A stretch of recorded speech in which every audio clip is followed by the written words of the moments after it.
Israel और America एक तरफ और ईरान दूसरी तरफ चल रहे जंग को लेकर इस वक्त की सबसे बड़ी अपडेट सामने आ रही है। दोस्तों बताएंगे किस तरीके के हालात बन रहे हैं और कैसे ईरान ने पूरे के पूरे पश्चिम के देशों को चौंका कर 1 महीने का काम केवल 2 दिन में करके दिखा दिया है। इसके बाद आया ऐसा भूकंप की पूरी दुनिया में इसको एहसास किया गया है। दोस्तों बताएंगे किस तरीके से ईरान ने एक ऐसी बड़ी तैयारी कर ली है जब अमेरिका और इजराइल के हाथ से निकल चुका है पूरा युद्ध का कंट्रोल। बताएंगे डिटेल में क्या है पूरा मामला, इसी के साथ में चलेंगे एक और बड़ी अपडेट दोस्तों, जहां पर मिडिल ईस्ट के अंदर तनाव के बीच में अमेरिका ने अपने हाथ खड़े कर दिए और अपने लोगों से वहीं पर रहने के लिए बोला है और साफ तौर पर कहा है कि हम मदद नहीं कर पाएंगे। बताएंगे कैसे डरा हुआ है इजराइल और अमेरिका और किस तरीके की नई बड़ी अपडेट सामने आ रही है। दोस्तों एक एक करके चलेंगे आज की सारी बड़ी खबरों की तरफ, लेकिन उससे पहले अगर आप भी मानते हैं कि ईरान के सुप्रीम लीडर अली खामनेई की हत्या करके इजराइल और अमेरिका ने सबसे बड़ी गलती की है और अब ईरान दिमाग से नहीं बल्कि जज्बातों से लड़ेगा और उससे कोई भी हरा नहीं सकता, तो इस वीडियो को लाइक करके लाल बटन दबाकर चैनल को सब्सक्राइब करके बेल आइकन दबाकर कमेंट बॉक्स में अपनी राय जरूर लिखकर बताएगा। दोस्तों ज्यादा से ज्यादा वीडियो को शेयर कीजिएगा। चलते हैं सबसे पहले सबसे बड़ी ब्रेकिंग न्यूज अपडेट की तरफ, जहां पर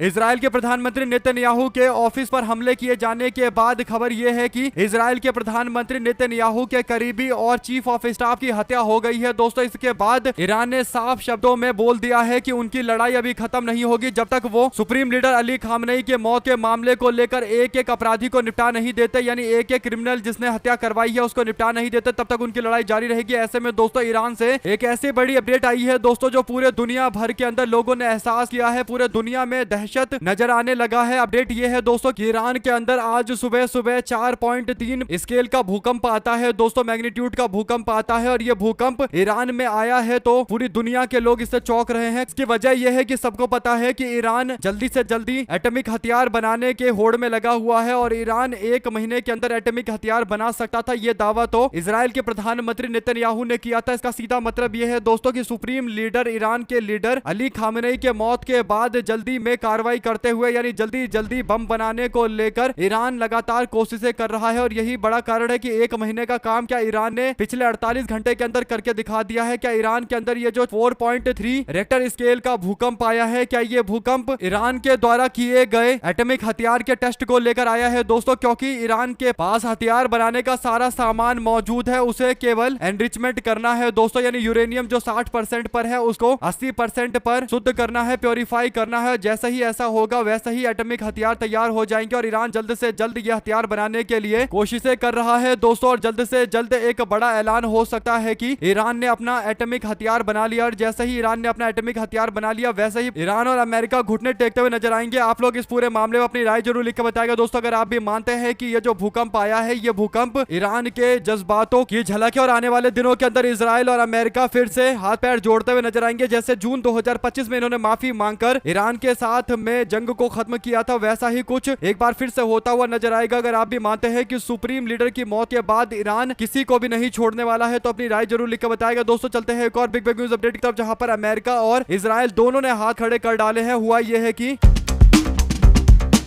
मिडिल ईस्ट के अंदर बढ़ते संघर्ष के बीच में इजराइल में मौजूद अमेरिकी दूतावास यानी जो अमेरिका की एम्बेसी है उसने ऑफिशियल एडवाइजरी जारी की है दोस्तों। उसने अपने लोगों से बोला है कि अमेरिका के नागरिकों को अपनी सुरक्षा व्यवस्था का इंतजाम अपने आप करना पड़ेगा, यानी अमेरिका और इजराइल अपने लोगों को इन देशों के अंदर नहीं बचा सकते। अगर कोई अमेरिकी नागरिक यहाँ पर रहता है, यूएई या फिर मिडिल ईस्ट के अंदर रहता है, तो वो अपनी सुरक्षा अपने आप करे, उनको अमेरिका और इजराइल नहीं बचा पाएगा। यानी अपने लोगों से साफ साफ अमेरिका और इजराइल ने यह बात बोल दी है। इससे पता चल रहा है दोस्तों कि इजराइल और अमेरिका ईरान से जंग के बाद बुरी तरीके से कमजोर पड़ चुके हैं। अभी तो केवल शुरुआत है, 4-5 दिन में ही पूरी तरीके से ढहते हुए नजर आ रहे हैं और आने वाले दिनों के अंदर आप देखेंगे कि ये फिर से सरेंडर करेंगे दोस्तों। और अली खामेनेई के मौत के बाद अमेरिका ने सबसे बड़ी गलती की है, ये बात एकदम साबित होकर रहेगी, तो लिखकर जरूर बताएगा। ज्यादा से ज्यादा वीडियो को शेयर कीजिएगा। चलते हैं एक और बड़ी अपडेट की तरफ दोस्तों, जिसमें ईरान और भारत के संबंधों को लेकर यानी ताल्लुकात को लेकर राहुल गांधी ने खुलकर नरेंद्र मोदी को खरी खोटी सुनाई है दोस्तों। राहुल गांधी ने कहा कि अमेरिका इजराइल और ईरान के बीच में बढ़ती दुश्मनी एक संवेदनशील क्षेत्र को व्यापक संघर्ष की ओर धकेल रहा है। लगभग 1 करोड़ हमारे देश के नागरिक हैं जो मिडिल ईस्ट के अंदर रहते हैं और उन लोगों को काफी ज्यादा दिक्कतों का सामना करना पड़ रहा है। उन्हें पता नहीं है कि उनके साथ आगे आने वाले दिनों में क्या होगा। राहुल गांधी कहते हैं कि हमारे देश के लोगों को बचाए जाना जरूरी है और जिन लोगों ने संप्रभुता का उल्लंघन किया है यानी ईरान के अंदर घुसे हैं, वे लोग एक बार फिर से हमला करके मामले को और गंभीर गंभीर बनाएंगे, संजीदा बनाएंगे, इसीलिए इस पर नजर रखना जरूरी है और हमारे लोग बड़ी संख्या में यहाँ रहते हैं। इन सबको भारत लेकर आना सरकार की जिम्मेदारी है, बीजेपी सरकार की जिम्मेदारी है। कांग्रेस के पूर्व अध्यक्ष ने कहा कि हमें इंटरनेशनल कानून और जो इंसानियत की रक्षा के लिए नियम बनाए गए हैं उनका पालन करने के लिए दुनिया भर के लोगों को बोलना चाहिए। अमेरिका को भी इस बारे में हिदायत देना चाहिए। यानी अमेरिका को लेकर बीजेपी सरकार ने कोई बयान नहीं दिया, जिसे लेकर राहुल गांधी काफी नाराज है। दोस्तों आपकी क्या राय है, लिखकर जरूर बताएगा। अगर आप भी मानते हैं कि राहुल गांधी एकदम सही बोल रहे हैं, जो इंसानियत के साथ में है हमें उसी के साथ खड़ा होना चाहिए। नहीं राहुल गांधी की ओर से प्रधानमंत्री नरेंद्र मोदी और बीजेपी वालों पर दबाव बनाया जा रहा है। आपकी क्या राय है दोस्तों पूरे मामले पर, लिखकर जरूर बताएगा। चलते हैं एक और अपडेट की तरफ, जिसमें